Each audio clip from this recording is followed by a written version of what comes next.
Hi friends, this is lucky from Maxbhi.com। Friends, क्या आपके life water 1 का display combo folder damage हो गया है? Worried of high repair cost of your smartphone?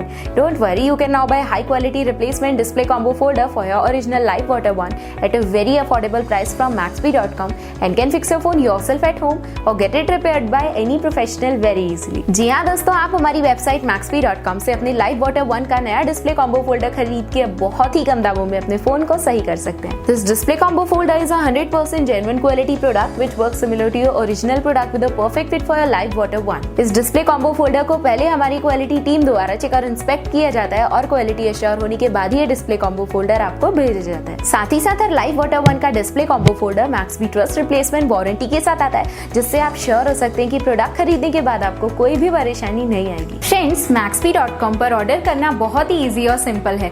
हमारी website Maxbhi.com पर अपने प्रोडक्ट को सर्च करें और प्रोडक्ट पेज पर जाकर बाय नाउ पर क्लिक करें। अपना नाम, मोबाइल, एड्रेस फिल करें और ऑर्डर पर क्लिक करें। ऑर्डर क्लिक करने के बाद आप हमारे सुपर सिक्योर पेमेंट पेज पर आ जाएंगे, जहां आप ऑलमोस्ट हर तरह से पेमेंट कर सकते हैं, जैसे कि यूपीआई, नेट बैंकिंग, क्रेडिट और debit cards, wallets etcetera. Once your payment is done and your order is processed, it will be safely packed and dispatched within 1 or 2 days। और हाँ गाइस, शिपिंग बिल्कुल free है, so you just have to pay for the product and nothing else. आपके order की सारी updates और tracking details regularly आपको आपके ईमेल और फोन पर भेजी जाएगी, जिससे आप अपने ऑर्डर का स्टेटस जान सकते हैं। Maxbhi.com पिछले 6 सालों में अपने हजारों हैप्पी कस्टमर्स को फोन पार्ट्स डिलीवर कर चुका है और ये गिनती डेली बढ़ रही है। सो वेट मत करिए, अभी ऑर्डर करें और चल रहे special cashback and heavy discounts का फायदा उठा के अपने फोन में लगवाएं बेहतर क्वालिटी पार्ट्स, वो भी कम दामों में।